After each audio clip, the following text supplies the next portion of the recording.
Jail में मकबूजा जम्मू कश्मीर को तब्दील कर दिया था, और अब भी हमने देखा कि 2 रोज़ कबल कश्मीर के मुख्तलिफ अजला में सेक्शन 140 का नफाज किया गया। इस हवाले से सर आपका मौक़िफ़ क्या है, और जो कश्मीरियों पर जुल्म बर्बरियत जारी है उस हवाले से पाकिस्तान दुनिया की तवज्जो दिलाने के लिए आगे मज़ीद क्या इक़दाम करने का इरादा रखता है? जी, हमारी तो ऑब्वियसली जिस किस्म की वहाँ पर जुल्म और बर्बरियत की जो एक नई दास्तान मुरतब की गई है मकबूजा कश्मीर के अंदर, न सिर्फ पिछले 4 साल से जिस अरसे में तब से तो बहुत ज़्यादा तेज़ी आ गई है वहाँ पर, लेकिन मैं समझता हूँ कि 1947 से जिस चक्की में पिस रहे हैं कश्मीरी, तो उसका कोई मदावा होना चाहिए, और उसके मदावे की सिर्फ एक ही सूरत है कि यूनाइटेड नेशंस वहाँ पर एक ऑब्ज़र्वर ग्रुप भेजे, और वहाँ पर जिस तरीके से उनकी ह्यूमन राइट्स की कमिश्नर ने अपना एक 2018 में कहा था कि मुतालबा किया था कि कमीशन ऑफ इंक्वायरी को भेजा, वहाँ पर फॉर्म किया जाए to investigate the same thing. तो उसके लिए हमारी जो सी कोशिश होगी कि इस किस्म का जो एक दोबारा एक स्टेप, जो एक नया एक इनिशिएटिव ले यूनाइटेड नेशंस इस बारे में। Thank you, Foreign Minister. You spoke detail about it and some of the questions. My question is, after this particular verdict of the Indian Supreme Court, the Indian political and military leaders got more power and strength now. So there will be more provocative statements against Pakistan. And India is also approaching general elections next year. So how to counter this Indian propaganda, provocative statements? Are you going to take any special diplomatic initiative so that the world may not accept their false narrative and story against Pakistan? And on record, Indian Defense Minister just a couple of weeks back publicly said we will snatch JK from Pakistan. So situation has aggravated. What is your diplomatic strategy to push back India from making aggressive postures, provocative statements, and hard position against Pakistan and Jammu and Kashmir? Thank you. तीन हैदर साहब, जो कोई किसी भी narrative के पीछे जो element of credibility होता है वो बहुत ही इम्पोर्टेंट होता है, और जब एक मुल्क अपनी क्रेडिबिलिटी लूज़ कर जाए तो उसके बाद चाहे आप किसी किस्म का भी नैरेटिव सामने लेके आएँ, उसकी एक्सेप्टेंस नहीं होती। अब आप पिछले चंद बरसों से, चंद महीनों से, चंद सालों से जो आप देख रहे हैं कि इंडिया की क्रेडिबिलिटी वो इंटरनेशनल कम्युनिटी की नज़रों में बहुत हद तक गिर चुकी है, और उसकी एक गिरने की वजह जो उन्होंने एक दहशतगर्दी का और असैसिनेशन का जो जाल वो बुना था मुख्तलिफ ममालिक में, और जिसके सिलसिले में ना सिर्फ अमेरिका ने, कनाडा ने, बल्कि यूनाइटेड किंगडम ने उसके ऊपर एक्शन लिया है, और उनके जो रेलेवेंट उनके जो ऑफिशियल्स थे जो कि इन्वॉल्व थे हिंदुस्तान की हुकूमत के, तो उनको भी उन्होंने इंडाइट किया है। तो उससे उनकी जो क्रेडिबिलिटी वो बहुत हद तक मुतासर हुई है। तो मैं नहीं समझता कि कोई भी किसी किस्म का भी जो नैरेटिव आएगा, चाहे अभी आए इन रिएक्शन टू दिस जो जजमेंट आई है, या आने वाले दिनों में in the run up to the elections, उसकी कोई एक्सेप्टेबिलिटी होगी इंटरनेशनल कम्युनिटी की नज़र में। मेरा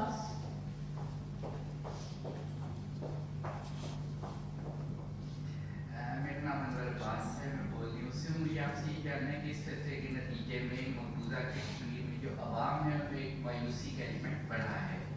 क्या आप समझते हैं कि जब वो कोई रास्ता उनको नहीं मिलेगा तो वो दोबारा मिलिटेंसी की तरफ जा सकते हैं? शुक्रिया जी, आपने बिल्कुल दुरुस्त फरमाया। एक तो ये है कि कश्मीरी ने इंडियन रूल को तो कभी भी एक्सेप्ट नहीं किया, और ये तमाम इंडियन ऑब्जर्वर्स भी यही कह रहे हैं कि 5 अगस्त 2019 के बाद तो तकरीबन 100% ही रिजेक्शन है इंडियन रूल की मकबूजा कश्मीर के अंदर। तो वो अपना एक ये, और फिर ये होता है कि जिस तरीके से गाज़ा के और फ़लस्तीन के मुसलमानों का जो रिएक्शन आया है, تو الٹیمیٹلی اسی قسم کا ریئیکشن ہی آئے گا کشمیریوں کی طرف سے بھی. تو میں سمجھتا ہوں کہ یہ تو ہندوستان کی حکومت کو ریئلائز کرنا چاہیے کہ آپ اگر ان کی جو جائز حقوق ہیں اور رائٹ ٹو سیلف ڈٹرمنیشن اس کو اگر آپ ایکسیپٹ نہیں کریں گے تو خام خواہ ایک جو لاوا ابل رہا ہے تو وہ کسی نہ کسی صورت میں تو ظاہر ہوگا ہی.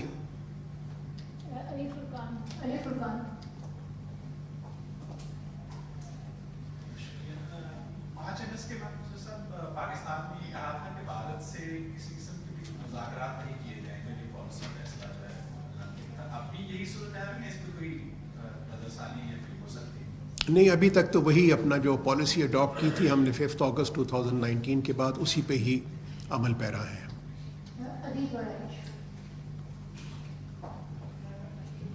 سر اس معاملے میں عالمی عدالت انصاف کی جو جورسڈکشن ہے اس پہ آپ کیا کہیں گے؟ کیا ایسا بھی کچھ غور ہو رہا ہے کہ یہ معاملہ عدالتی محاذ پہ تو جا چکا ہے لیکن عالمی سطح پر یہ عدالتی محاذ پہ جاتا دکھائی دے رہا ہے؟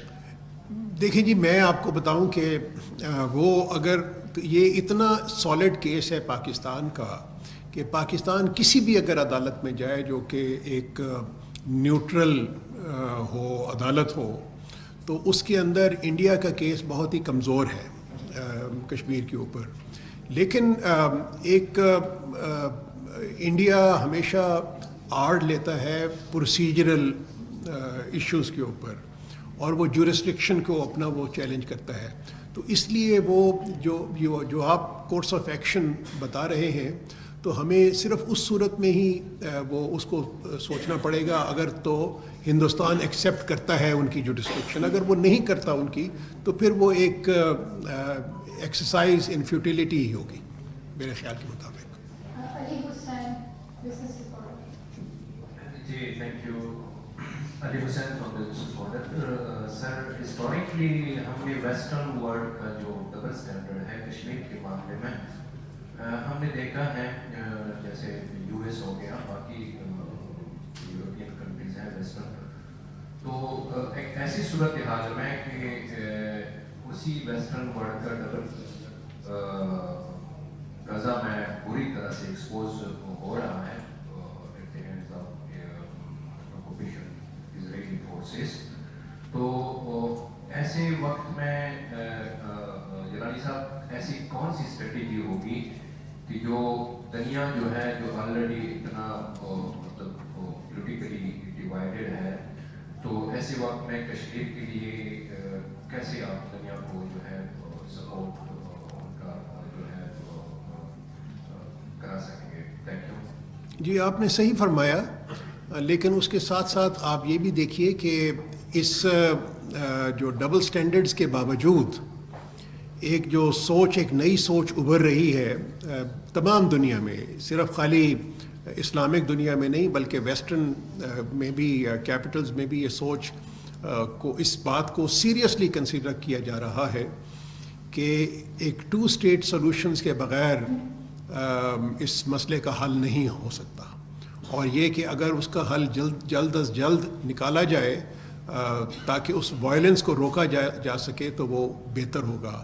تو میں سمجھتا ہوں کہ سملرلی کشمیر کے اوپر بھی یہ ڈسپائٹ یہ جو سی ہے ڈویژنز ہوتی ہے, ڈفرینسز آف اوپینین, تو یہ والی چیز کہ یہ ریئلائزیشن کہ کشمیر کے عوام کو ان کا حق خود ارادیت جس کے لیے یونائٹڈ نیشنز نے ان کو پرومس کیا تھا in the shape of the international communities commitment, تو اس کو بھی امپلیمنٹ کرنے کی ضرورت ہے. ادروائز 2 ممالک جو کہ جن کے درمیان ایک کور ایشو ہے کشمیر, تو اس کے درمیان ایک جو سیریس جو ایک پیس کی جو ایفرٹس ہیں وہ کبھی بھی کامیاب نہیں ہو سکتی. اور پیس میرے اپنے خیال کے مطابق ایک نہ صرف اس خطے کے لیے امپورٹنٹ ہے بلکہ پوری دنیا کے لیے امپورٹنٹ ہے, because of the of various factors, important factors that we you know they are aware of.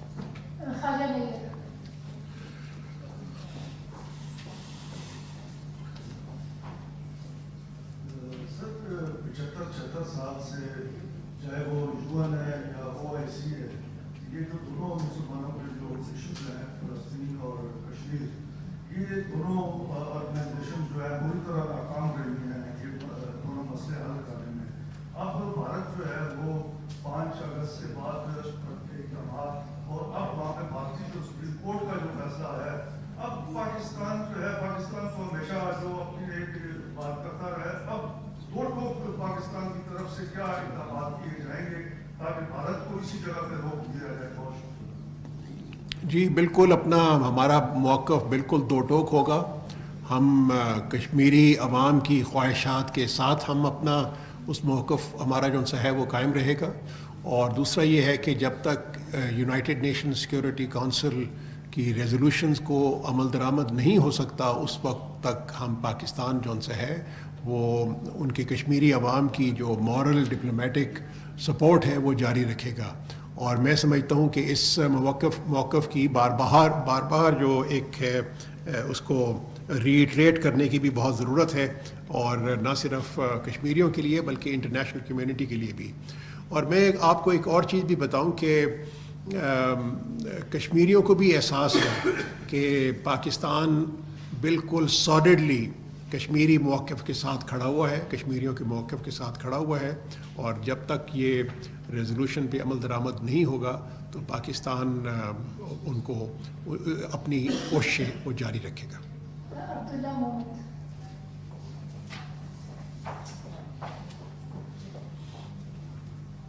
Abdullah Mohammad Tom से बैनुल-अक़वामी जो इदारे हैं OIC का मुतहदा उसकी जानिब से कोई कारकर्दगी सामने नहीं है, हमारे सामने 2019 से अब तक जो स्पेशल स्टेटस पे खत्म किया गया, हमारी बतौर स्टेट क्या कमजोरियाँ हैं कि इंटरनेशनल दुनिया को हायर नहीं कर सके। दूसरी ये कि क्या इसमें कोई हकीकत है जो बात हल्कों में रिपोर्ट हो रही है कश्मीर में जो चेंजेस आ रही हैं, बिहाइंड द डोर कोई मुज़ाकरात, कम्युनिकेशन, कोई नॉर्मलाइजेशन प्रोसेस इस वक्त चल रही है? एक तो ये है कि मैं सच्ची बात यह है कि इस बात पे को एग्री नहीं करूँगा कि हमने इंटरनेशनल मीडिया को प्राइज़ नहीं किया। मैं समझता हूँ कि इंटरनेशनल मीडिया में 5 अगस्त 2019 के बाद जितनी कश्मीर के ऊपर कवरेज हुई है वो ग़ालिबन पहले शायद ही हुई होगी। और जितना भी अगर आप इंटरनेशनल प्रेस में बड़ा उसको रेगुलरली ना सिर्फ मॉनिटर करता हूँ बल्कि मैं कश्मीर रिलेटेड जितनी भी डेवलपमेंट्स होती हैं उसको कोलेट भी करता हूँ। जब मैं कंपेयर करता हूँ तो वो काफ़ी बेहतर जो इंटरनेशनल मीडिया के अंदर पाकिस्तान के जो एक पॉइंट ऑफ व्यू की रिफ्लेक्शन वो रेगुलरली आती रह गई है। दूसरा क्वेश्चन आपका था विद रिगार्ड टू अब्दुल्ला साहब बैकडोर जी, कोई डायलॉग जो उनसे है तो इस वक्त कोई पाकिस्तान का हिंदुस्तान के साथ कोई डायलॉग नहीं चल रहा जी।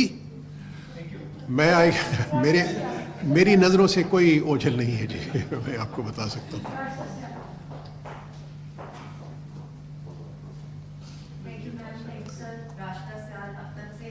सर मैं ये जानना चाह रही हूँ कि ये जो आर्टिकल 370 का मामला है इसके ऊपर चाइना की भी रिजर्वेशंस हैं लद्दाख को लेकर, तो पाकिस्तान क्या चाइना के साथ मिलकर मुश्तरका तौर पर कोई स्ट्रेटजी बना सकता है? क्या आप उनको भी कांटेक्ट कर सकते हैं इस मामले के हवाले से या नहीं? सेकेंडली, आर्टिकल 370 के पीछे इंटेंशन जो है गवर्नमेंट की, इंडियन गवर्नमेंट की, वो ये है कि वहाँ डेमोग्राफिक तब्दीली लाई जाए। अब इसके बाद आप क्या समझते हैं कि वो राह ज्यादा हमवार हो जाएगी मोदी सरकार के लिए? एक तो नंबर 1 मैं आपको आपकी इस बात से एग्री करता हूँ कि चाइना को भी बड़ी सीरियस रिजर्वेशन है, particularly on the division of the ये है अपना स्टेट, उनके कुछ कंसर्न्स हैं।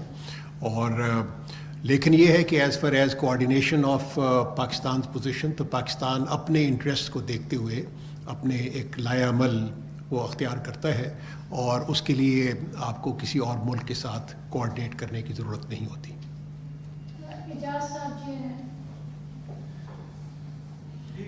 पहले तो मादक थोड़ा ताकि वो भी मुझे आने में FBI के डायरेक्टर इंडिया में है, वो जो अमेरिका में करने की साजिश की थी भारत ने, एक दूसरा कमेंट करने से दूसरा ये लगता है कि पाकिस्तान और इंडिया के दरमियान तनाज़ा तो कश्मीर ही है, उसी तनाज़े की बुनियाद पर इंडिया को जब मौका मिलता है वो पाकिस्तान को इंटरनेशनल फोरम्स पर लगेजने की कोशिश करता है। लेकिन हमें जब भी मौके मिलते हैं तो हम ये देखते हैं कि हमारी डिप्लोमेसी की कोई ओरिजिनल स्टाइल जो है जो डिप्लोमेसी में होता है नॉर्मली बहुत सॉफ्ट स्पोकन होते हैं और बड़ा खादी सी दिखाई देती है। हम ऐसे मौकों से एग्रेसिव डिप्लोमेसी के लिए क्यों नहीं फायदे उठाते हैं? कम से कम आप मेरे से तो एक्सपेक्ट ना कीजिए कि मैं वो अपना लथार्जिक डिप्लोमेसी मैं उसमें बिलीव ही नहीं करता। आपको मालूम है, मैं याद दिलाता रहूं कि मैं 2003 में जिस हालात में वापस आया था वो भी आप सबको याद होगा, वो अपना आपको याद होगा। और उसके बाद मेरी तो ख़ास तौर पे एक बहुत ही कश्मीरियों के साथ एक वाबस्तगी भी है और कश्मीर कॉज के साथ भी वाबस्तगी है, तो वो उस सिलसिले में आपको कोई फ़िक्र करने की बात नहीं है। आपने FBI डायरेक्टर की बात की, उनके विज़िट की, तो आपके आने से पहले मैंने उसी इशू के ऊपर एक जवाब दिया था मतीन हैदर साहब के सवाल के जवाब में कि कोई भी नैरेटिव हो, किसी भी मुल्क की क्रेडिबिलिटी बहुत इंपॉर्टेंट होती है। अगर आपकी क्रेडिबिलिटी होगी तो ओनली देन आपका जो नैरेटिव जो आप बनाते हैं वही एक्सेप्टेबल होगा। इस वक्त जो इंडिया की जो क्रेडिबिलिटी है पूरी बैनुल-अक़वामी दुनिया के अंदर वो बिल्कुल ही लोएस्ट लेवल के ऊपर है because of the assassination attempts that जो उन्होंने कोशिशें की है, असैसिनेशन की है, और उसके बारे में एक बड़ा एक गम और गुस्सा पाया जाता है पूरी इंटरनेशनल कम्युनिटी के अंदर। तो उसमें इस हालात में उनकी क्रेडिबिलिटी बिल्कुल ही नहीं उनके नैरेटिव की रही। तो ये एस्पेक्ट भी जो है ना ज़हन में रखने की ज़रूरत है। जी जाहिद साहब। यानी साहब, एक तरफ हम देखते हैं समझौता एक्सप्रेस का फैसला हो, बाबरी मस्जिद का हो, अजमल के साथ का हो, या इस तरह के जो आज फैसले आए हैं, एक लंबी तारीख है। और दूसरी तरफ हम देखते हैं अक़वाम मुत्तहिदा के जो सेक्रेटरी जनरल है वो बेबस नजर आते हैं गजा के ऊपर। उनके स्टेटमेंट सबके सामने है। हमारे पास फिर क्या बहता है, जो कनाडा ने कहा अमेरिका के इंडिया के बारे में, अमेरिका ने कहा, UK ने कहा, तो क्या हम इन तमाम चीज़ों में उनके फैसले और ये चीज़ें जो अब आई हैं सामने, इनका भी कोई डोजियर बनाकर दुनिया को बता सकते हैं कि ये असल हकीकत है इंडिया की? देखिए जी, बात यह है कि ये जो कनाडा में हुआ या UK में हुआ या अमेरिका के अंदर हुआ, ये तो मैं समझता हूँ कि ये टिप ऑफ द आइसबर्ग है। अभी बहुत ही राज अफशा होंगे। मैं आपको इस बात का यकीन दिलाता हूँ, क्योंकि ये असैसिनेशन अटैम्प्ट्स या और असैसिनेशन जो उनमें हिंदुस्तान मुलव्वस रहा है, ये सिर्फ इन 3 ममालिक तक कन्फाइन नहीं रही थी, इसका दायरा कार बहुत ममालिक पे है। और आप बहुत जल्द सुनेंगे कई और ममालिक भी जो उनसे हैं वो they will also come forward with similar information about India's role in various killings which have taken place in their respective countries. Lalit Shri